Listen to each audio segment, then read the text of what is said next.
নমস্কার বন্ধুরা, মেঘার সাথে বাঙালিয়ানাতে আপনাদের সবাইকে স্বাগত। আজ নিয়ে এসেছি দারুণ সুস্বাদু চিকেন টিক্কা মশালার রেসিপি। রুটি পরোটার সাথে এটা খেতে জাস্ট দুর্দান্ত লাগে। তাহলে চলুন আজ এই রেসিপিটাই দেখে নেওয়া যাক। চিকেন টিক্কা মশালা বানানোর জন্য আমি এখানে 300 গ্রাম চিকেনের বোনলেস পিসেস নিয়ে নিয়েছি। এর মধ্যে দিয়ে দিলাম স্বাদ অনুযায়ী নুন, হাফ চা চামচ হলুদ গুঁড়ো, স্বাদ অনুযায়ী লঙ্কা গুঁড়ো, হাফ চা চামচ ধনে গুঁড়ো, হাফ চা চামচ জিরে গুঁড়ো, হাফ চা চামচ গরম মশলা গুঁড়ো দিয়ে দিচ্ছি। এর সাথে 1/4 চা চামচ মতো চিকেন তন্দুরি মশলা দিয়ে দিচ্ছি। এটা যদি বাড়িতে না থাকে তাহলে স্কিপ করতে পারেন। সমস্ত মশলা চিকেনের মধ্যে যাতে ভালোভাবে বাইন্ড হয় তার জন্য এর মধ্যে 1 চা চামচ ছাতু দিয়েছি আর দিয়ে দিচ্ছি 2 টেবিল চামচ পরিমাণে টক দই। সবশেষে দিয়ে দিচ্ছি 1 টেবিল চামচ মতো আদা রসুন বাটা। তারপর এই সমস্ত উপকরণ চিকেনের সাথে ভালো করে মিশিয়ে নিচ্ছি। সমস্ত উপকরণ ভালো করে মেশানো হয়ে গেলে পাত্রটাকে ঢাকা দিয়ে এটাকে 30 মিনিট এভাবেই রেখে দেব।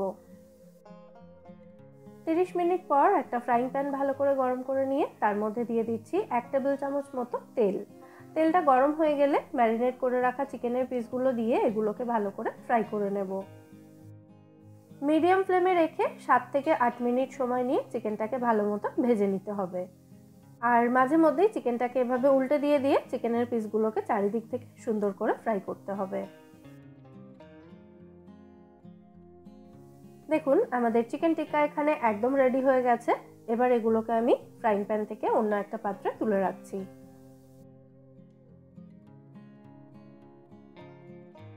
এরপর ওই ফ্রাইং প্যানের মধ্যেই আমি আরও 2 টেবিল চামচ মতো তেল দিয়ে দিচ্ছি। তেলটা ভালো করে গরম হয়ে গেলে এর মধ্যে দিয়ে দিতে হবে পেঁয়াজ বাটা।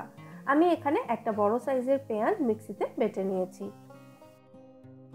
পেঁয়াজ বাটাটা একটু নাড়াচাড়া করে নিতে হবে যতক্ষণ না পেঁয়াজের কাঁচা গন্ধটা চলে যাচ্ছে। তারপর এর মধ্যে দিয়ে দিতে হবে 1 টেবিল চামচ মতো আদা রসুন বাটা।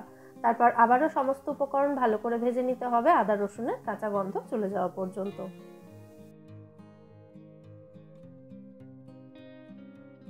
পেঁয়াজ আদা রসুন সমস্তটাই কিন্তু ভালো মতো ভাজা হয়ে গেছে। এরপর এর মধ্যে আমি দিয়ে দিচ্ছি একসাথে বেটে রাখা 2টো মাঝারি সাইজের টমেটো এবং স্বাদ অনুযায়ী কাঁচা লঙ্কা। ভালো করে সমস্ত উপকরণ মিশিয়ে দিয়ে এর মধ্যে দিয়ে দিচ্ছি স্বাদ অনুযায়ী নুন, হাফ চা চামচ হলুদ গুঁড়ো, স্বাদ অনুযায়ী লঙ্কা গুঁড়ো এবং 1 চা চামচ দেব ধনে গুঁড়ো। তারপর আবারও সমস্ত উপকরণ একসাথে ভালো করে মিশিয়ে দিচ্ছি।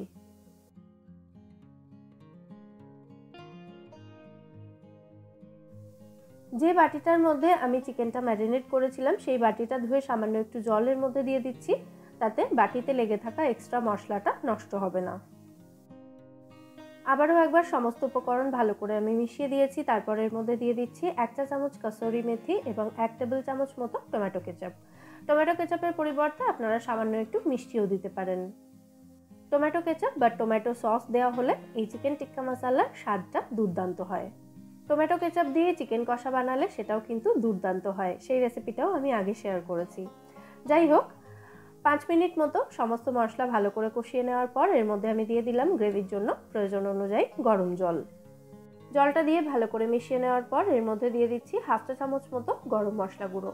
তারপর আবারও সমস্ত উপকরণ একবার ভালো করে নাড়াচাড়া করে মিশিয়ে দিচ্ছি। গ্রেভিটা ফুটতে শুরু করলে এর মধ্যে তৈরি করে রাখা চিকেন টিক্কাগুলো দিয়ে দিতে হবে। আর চিকেন যেহেতু অলরেডি ভালো মতো সেদ্ধ হয়ে গেছে সেই জন্য এখন কিন্তু আর এটাকে খুব বেশিক্ষণ রান্না করার প্রয়োজন হবে না। একটা মাঝারি সাইজের পেঁয়াজের অর্ধেকটা গোল গোল করে কেটে নিয়ে পেঁয়াজের রিং বের করে এর মধ্যে আমি দিয়ে দিয়েছি। আবারও একবার ভালো করে নাড়াচাড়া করে দিয়ে ফ্রাইং প্যানটাকে ঢাকা দিয়ে এটাকে 5 মিনিট মতো লো টু মিডিয়াম ফ্লেমে রান্না করে নিয়েছি। দেখুন গ্রেভিতে কি দুর্দান্ত একটা কালার এসছে। আমাদের চিকেন টিক্কা মশালা কিন্তু এখানে অলমোস্ট রেডি।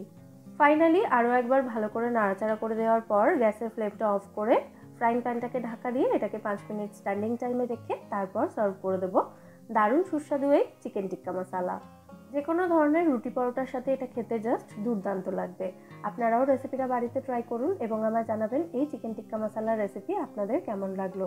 রেসিপি ভালো লাগলে ভিডিওটাকে বরাবরের মতো একটা লাইক এবং শেয়ার করার অনুরোধ রইল। সাথে আমার চ্যানেলটাও সাবস্ক্রাইব করে নেবেন যদি এখনও না করে থাকেন। ফিরে আসবো নতুন কোনো রেসিপি নিয়ে। সবাই সুস্থ থাকবেন, ভালো থাকবেন এবং সবাইকে খুব ভালো রাখবেন।